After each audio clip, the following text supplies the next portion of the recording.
Hey you guys, welcome back to Rebuilding in Recovery. My name is Tracy and I am a recovering heroin addict and a therapist. And Rebuilding in Recovery is where I share my recovery stories and tips to help you build a happy, successful life after addiction. You guys can follow me on my other social media platforms. I have them listed below the video. I have Instagram, Facebook, TikTok, Patreon. I'm not on TikTok very much though. You guys can also learn more about myself and my services below the video. And before we get started, hit that subscribe button. It will let you know every time I put a video out, and it really helps to keep this channel rolling and help us all continue to recover out loud.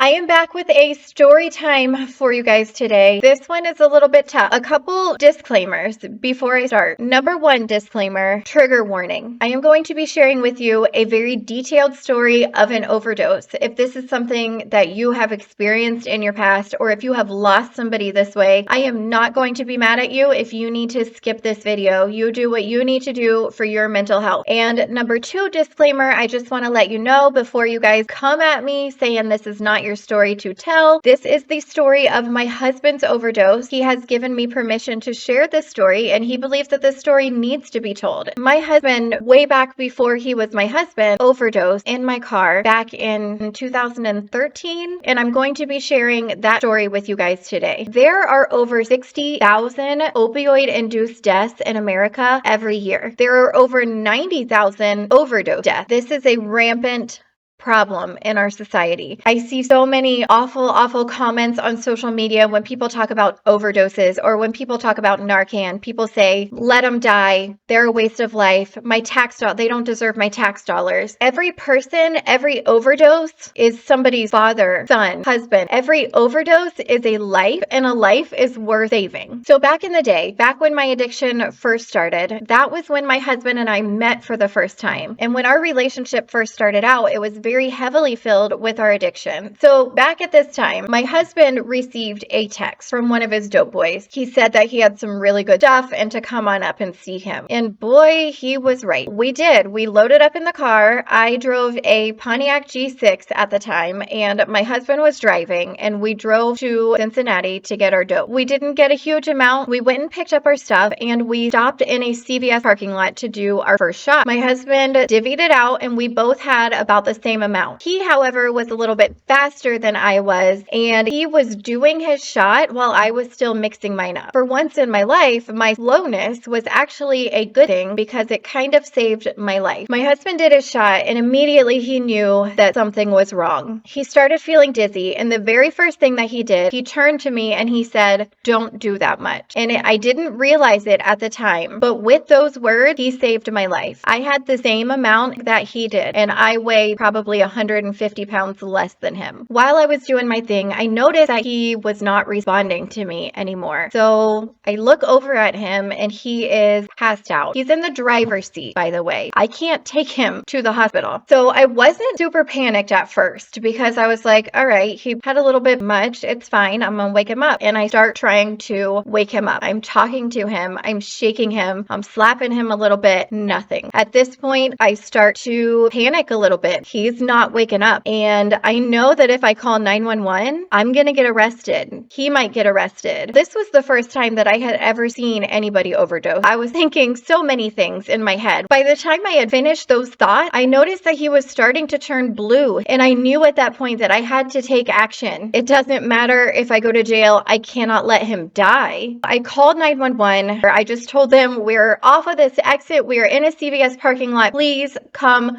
quickly. We need you here fast. And I immediately started trying to pull him out of the car. Keep in mind, I am like a 90-pound strung out little girl at this point, and he's a 200-pound man. And I pulled him out of the car and onto the concrete parking lot. I had gone through CPR training in gym class. I was certified. I even spent a summer as a lifeguard where we were CPR tested regularly. I know how to do CPR. But at this point in time, when I had a dying man in front of me, I did not know how to do CPR anymore. I completely forgot everything that I was supposed to do. I was in pure panic mode. So I thought back to gym class. What did I do to that mannequin? I remember always them telling you to tilt the head back on the mannequin. I tilt the head back, I give him breath, and then I do compressions. I don't remember how many compressions I'm supposed to do. I think it's 5. He was still continuing to turn blue. There was still no response out of him, and I was freaking out. And I did not even notice that the ambulance had gotten there until they were standing right in front of me. And I didn't even say anything to them. I just kept going. And they actually kept standing there for a minute, but they did get there very, very quickly. Now, at this point, the police are here as well. And a police officer says, you got to get up. You got to get up and let them do their thing. I see a police officer snooping around my car, and I'm like, oh, hey, what are you doing? What are you doing? Can I help you? He's like, yeah, we're just looking for some identification to see whose car this is. I said, it's mine. And they put me in the back of a cop car. That was very hard for me at that point because his life was no longer in my control. And that's probably a good thing considering I don't know CPR that well. But at the same time, it's like I wanted to be there. I wanted to see if he was waking up. I wanted to see if it was working, if I could help. I had to let the EMTs do their thing. But they continued to search my car while I sat in the back of this cop car what seemed like forever later. And they said, we found needles with blood in them, marijuana. We did not find any heroin. And the whole time I'm just sitting there like, I'm going to jail. And then I hear him say,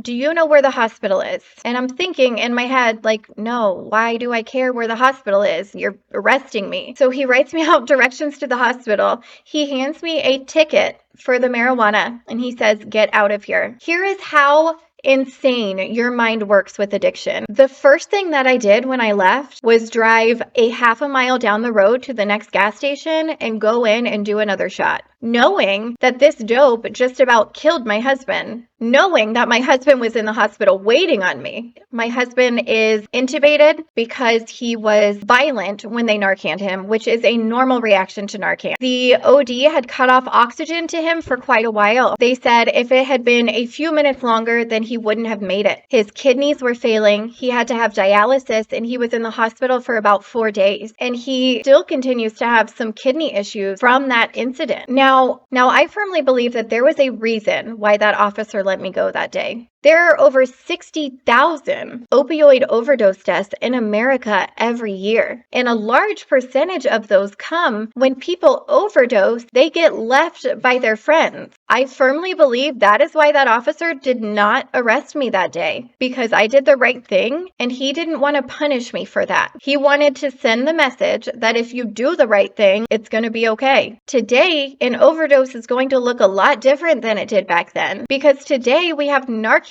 Anyone in America can get Narcan for free. You can carry it around in your car, in your purse, in your house. A lot of public locations actually have Narcan boxes, parks and things like that. So if you run across someone overdosing, you can access Narcan immediately. You do not have to be a medical professional to use Narcan. It's a nasal spray. It's very easy to use. You spray it right up there. It will reverse the effects of an opioid overdose. Every overdose is a life, and every life is worth saving, whether they made a bad decision or not. That is not my call to make. That is not your call to make. I'm going to link below this video a link where you can access free Narcan so that you can have that in your car, in your purse, if you ever need it. Thank you guys for watching. My uploading schedule is every Saturday, but I have been putting out a few in between. I really appreciate your support, and I will see you guys next week.